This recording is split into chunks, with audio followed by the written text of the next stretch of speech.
പത്തനംതിട്ടയിൽ UDF സ്ഥാനാർത്ഥികളുടെ പ്രചരണാർത്ഥം UDF convener Adoor Prakash MP തന്നെ നേരിട്ട് ഇറങ്ങിയിരിക്കുകയാണ്. അദ്ദേഹം ഇപ്പോൾ റോഡ് ഷോ നടത്തുകയാണ്. അദ്ദേഹം റോഡ് ഷോ നടത്തുന്ന വാഹനത്തിലാണ് നമ്മോടൊപ്പം ഉള്ളത്. ഇപ്പം എങ്ങനെയുണ്ട് ജനങ്ങളുടെ ഒരു പ്രതികരണം? എങ്ങനെയുണ്ട് സാർ? ജനങ്ങളുടെ പ്രതികരണം നല്ല പ്രതികരണമാണുള്ളത്. ഈ തെരഞ്ഞെടുപ്പിൽ UDF അധികാരത്തിൽ കടന്നു വരാനുള്ള അവസരം ഇവിടുത്തെ ഈ ജില്ലയിലെ ജനാധിപത്യ വിശ്വാസികൾ എന്നുള്ള നിലയിൽ ഇവർ നൽകും എന്ന് പൂർണ്ണമായി ഞാൻ വിശ്വസിക്കുകയാണ്. അവർ ഞങ്ങളോടൊപ്പം ഉണ്ട്. കഴിഞ്ഞ തദ്ദേശ തെരഞ്ഞെടുപ്പിൽ LDF-നായിരുന്നു പത്തനംതിട്ട ജില്ലയിൽ മുൻതൂക്കം. ഇപ്പോൾ ആ ജില്ലയിൽ കൂടിയാണ് അങ്ങയുടെ റോഡ് ഷോ കടന്നു പോകുന്നത്. തിരിച്ചു പിടിക്കുമോ? ഒരു സംശയം നിങ്ങൾക്ക് ആർക്കും വേണ്ട. ഈ പഞ്ചായത്ത് അതുപോലെ മുനിസിപ്പൽ തെരഞ്ഞെടുപ്പും ജില്ലാ പഞ്ചായത്ത് തെരഞ്ഞെടുപ്പിലും മറ്റും നമുക്ക് നല്ല ഭൂരിപക്ഷം ഇവിടെ ഉണ്ടാക്കിയെടുക്കാൻ കഴിയുന്ന തരത്തിലേക്ക് ഞങ്ങളുടെ പ്രവർത്തനങ്ങൾ ഏകോപിപ്പിച്ചുകൊണ്ട് മുമ്പോട്ട് പോവുകയാണ്. ജില്ലാ പഞ്ചായത്തിൽ കഴിഞ്ഞ തവണ 12-4 ഇപ്രാവശ്യം UDF 4-ൽ നിന്നും എത്ര പിടിക്കും? അല്ലാതെ എണ്ണത്തെക്കുറിച്ചല്ലല്ലോ പറയുന്നത്. ഭൂരിപക്ഷം ഞങ്ങൾ പിടിക്കും, ഭൂരിപക്ഷം ഉണ്ടാകും. അങ്ങനെ ഭൂരിപക്ഷം ഉണ്ടാകുമ്പോൾ ജില്ലാ പഞ്ചായത്തിൻ്റെ ഭരണം UDF അത് ഏറ്റെടുക്കും. പത്തനംതിട്ട അടൂർ നഗരസഭകൾ കഴിഞ്ഞ തവണ LDF ആയിരുന്നു. ഇക്കുറി അത് UDF തിരിച്ചു പിടിക്കും.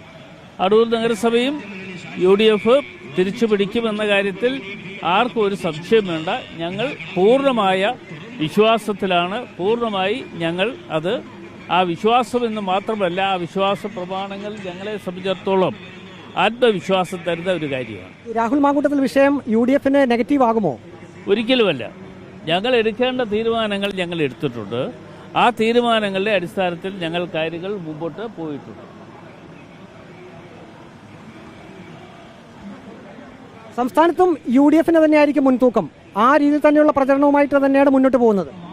തീർച്ചയായിട്ടും UDF-നെ സംബന്ധിച്ചിടത്തോളം ഞങ്ങൾ ഉള്ള പ്രശ്നങ്ങൾ എല്ലാം തന്നെ പരിഹരിച്ച് മുമ്പോട്ട് പോവുകയാണ്. പരിഹരിച്ച് മുമ്പോട്ട് പോയതിൻ്റെ അടിസ്ഥാനത്തിലാണ് ഞങ്ങളുടെ സ്ഥാനാർത്ഥികളെ സംബന്ധിച്ചിടത്തോളം ഞങ്ങൾ തീരുമാനങ്ങൾ കൈക്കൊണ്ടത്.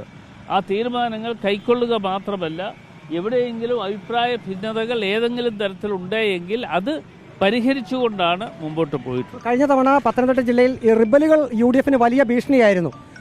തോൽവിക്കൊരു പ്രധാന കാരണം അതായിരുന്നു. ഇക്കുറി ആ പ്രശ്നങ്ങളൊക്കെ പരിഹരിച്ചിട്ടുണ്ട്. അല്ല, ഈ പ്രാവശ്യത്തെ കാര്യങ്ങൾ നിങ്ങൾക്ക് നന്നായിട്ട് അറിയാമല്ലോ. നിങ്ങളും ഈ റിപ്പോർട്ടുകൾ ചെയ്യുന്ന ആളുകളല്ലേ. നിങ്ങൾക്ക് ഓരോ പ്രദേശത്തെക്കുറിച്ചും എന്നേക്കാൾ കൂടുതൽ ഓരോ പ്രദേശത്തെക്കുറിച്ച് നന്നായിട്ട് അറിയാവുന്ന ആളുകളാണ്. അപ്പോൾ തീർച്ചയായിട്ടും നിങ്ങളെ സംബന്ധിച്ചിടത്തോളം എങ്ങനെ UDF ഇതെല്ലാം പരിഹരിച്ചു എന്നതിനെക്കുറിച്ച് നിങ്ങൾക്ക് അറിയുവാനും മനസ്സിലാക്കുവാനുള്ള അവസരം ലഭ്യമായിട്ടുണ്ട് എന്നാണ് ഞാൻ കരുതുന്നത്. UDF convener Adoor Prakash MP നയിക്കുന്ന റോഡ് ഷോ പത്തനംതിട്ടയിലൂടെ പുരോഗമിക്കുകയാണ്. സംസ്ഥാനത്തും പത്തനംതിട്ട ജില്ലയിലും UDF-ന് തന്നെയായിരിക്കും മുൻതൂക്കമെന്നാണ് UDF കൺവീനർ ഉറപ്പിച്ച് വ്യക്തമാക്കുന്നത്. വീഡിയോ ജേർണലിസ്റ്റ് അജി കുടുംബനൊപ്പം റിപ്പോർട്ടർ പ്രവീൺ പുരുഷോത്തമൻ, റിപ്പോർട്ടർ പത്തനംതിട്ട.